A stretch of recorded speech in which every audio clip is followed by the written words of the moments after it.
Hello and welcome back to the IPIO programming channel. We are looking into hexadecimal numbers now. So hexadecimal, you get to use all of these. Did I double something now? It looks good. And then A, B, C, D, E, F. Now hexadecimal means 16. So you can see that 0 to 9, those are 10, and then you have 1, 2, 3, 4, 5, 6 more. So instead of only writing these numbers, you get to write a number that looks like this. That's a number. No, that's not a number. Oh no, it is. Okay, I thought I accidentally hit some other characters, but it's fine. Now the computer can't read that. Because he thinks AB isn't a number. He's wrong about that. He's so wrong. This is a number. And with 0x at the front, you're telling him, listen, this is a hexadecimal number. Okay, yeah, that's how you write hexadecimal. But what does hexadecimal mean?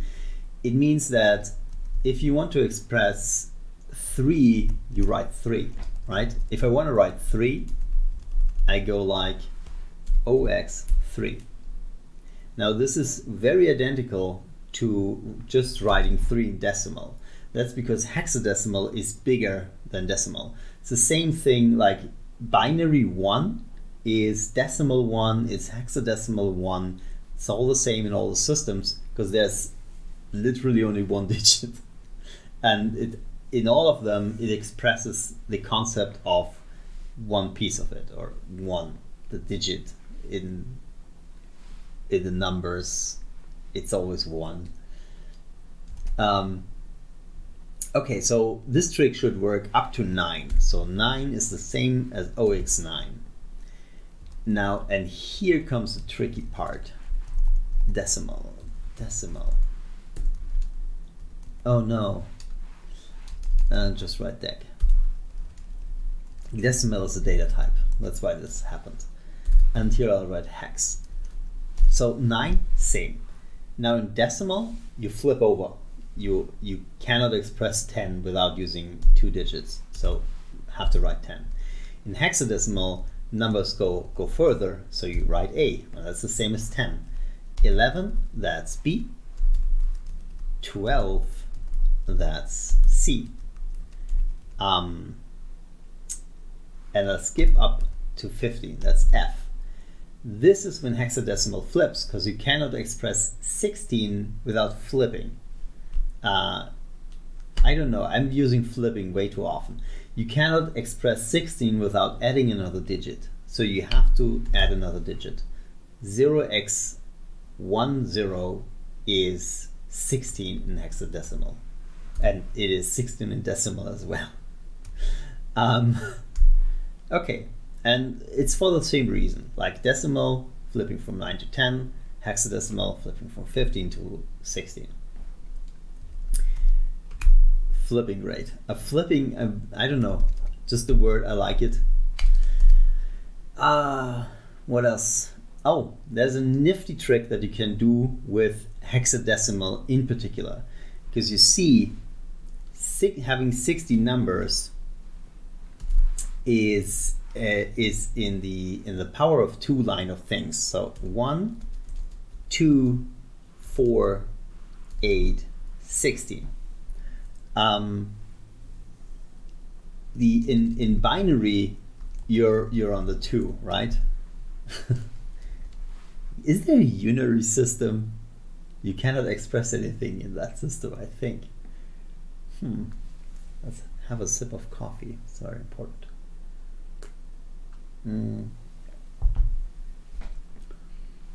So let's just grab 4 binary digits.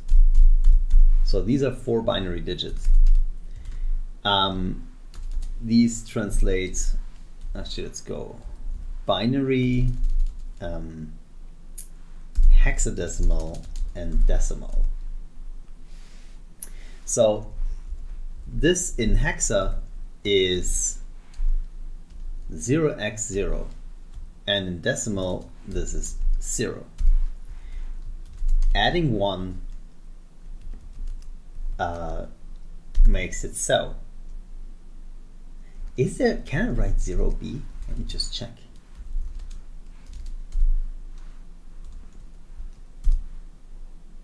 Oh, it accepts that. I didn't know that. I thought that b would go into the end, but it does have binary literals, it looks like.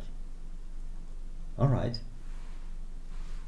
Yeah, so binary 1, hexadecimal 1, decimal 1. What else? Binary 2, hexadecimal 2, decimal 2. This goes on like that. And the thing is that 4 binaries can express, if you look at the binary values, this is 1, the next digit adds 2, which makes 3, the next digit adds, tongue twister, the next digit adds 4, which is 7, the next digit adds 8, which is 15.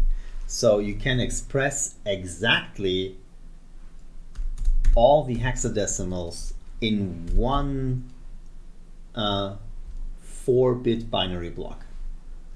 So 0f is 15. And that's very useful when translating binary into hex. You just grab binary in blocks of 4 and translate that into hexadecimal. And that's also, that's something very useful if you want to write hexadecimals and you don't want to write, oh well, if you want to kind of do bit fiddling with a bit mask or anything, and you don't want to write the whole binary, you just write the hex value that represents it. So that's what hex is used for.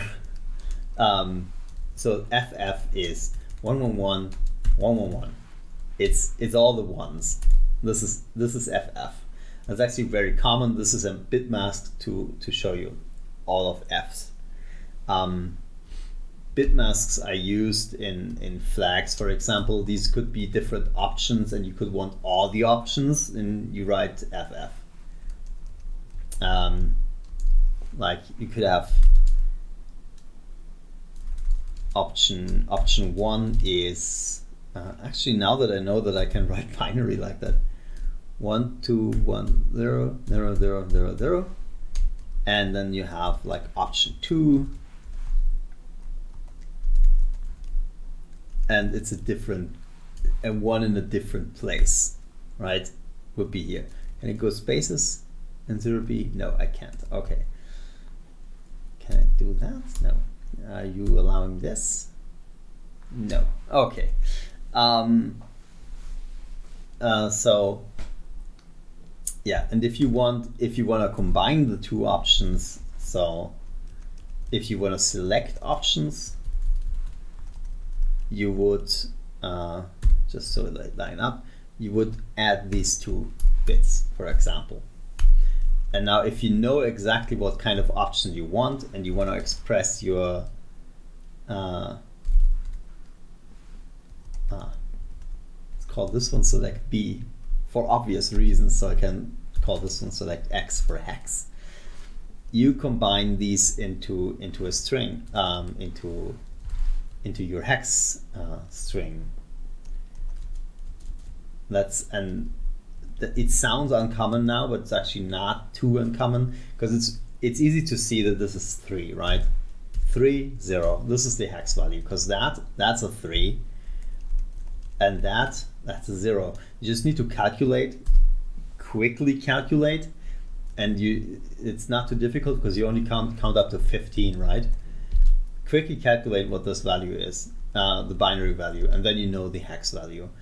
If it's in the lower 3, you can just calculate the decimal, because this is up to 7. Yeah, it's up to 7. So it's 0x and then any number from 1 to 7 if it's just the lower 3. And only when the topmost bit comes in, you need to maybe think about which of the characters it is. So if it's something A to F, A would be 8 plus 2. So an A is, it's the 8 and the 2-bit, and that's an A, 0xa. That's the same value, right? So you can kind of rather quickly determine which hex value it is. And this is what hex is used for. That's all. It's all about hex. I can, well, short of calculating something in hexadecimal, there's nothing interesting to say about hex.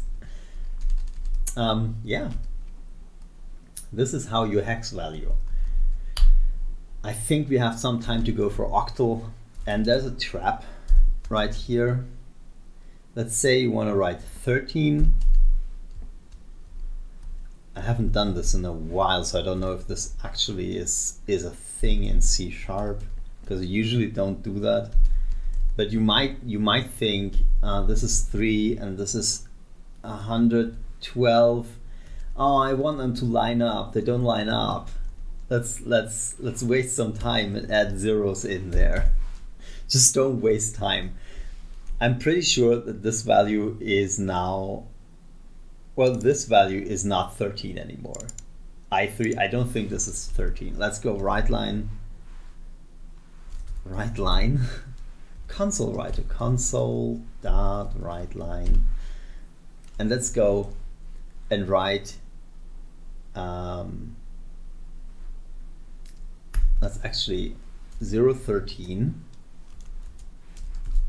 and this is what we wrote for I1. And 003, this is what we wrote for I2, and 112, this is what we wrote for I3. And I'm pretty sure the values that we wrote don't come out. And I'm totally wrong. How do you do octal? How do you do octal in C#? So what this does in C is actually, by prefacing it with 0, and I think it makes it into an octal. Let me actually Google octal number in C#. C#.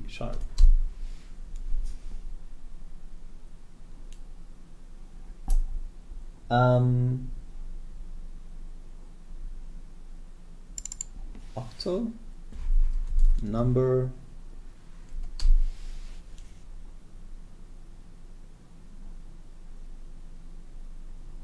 I'm Googling this right now.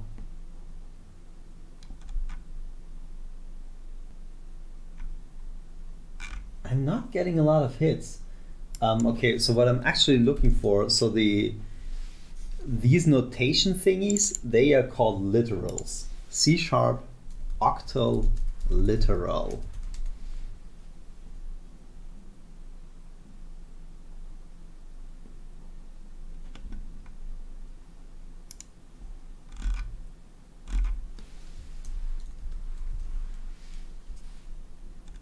Okay, you can use it in an escape sequence.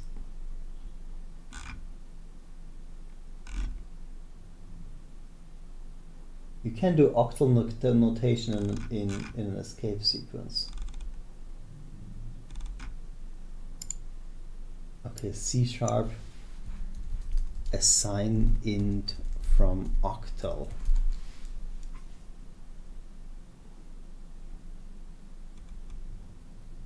I can't even find it. You know what? I think octal isn't a thing in C#. That's cool, because this is a common trap that you can run into in C or something. It looks like this isn't a thing anymore, which is great. Wow. Okay. Well, octal is the same thing as everything else. It just has the numbers 0 to 7 actually. And this is one octal number. And then if you want to express 8, it goes 1 0.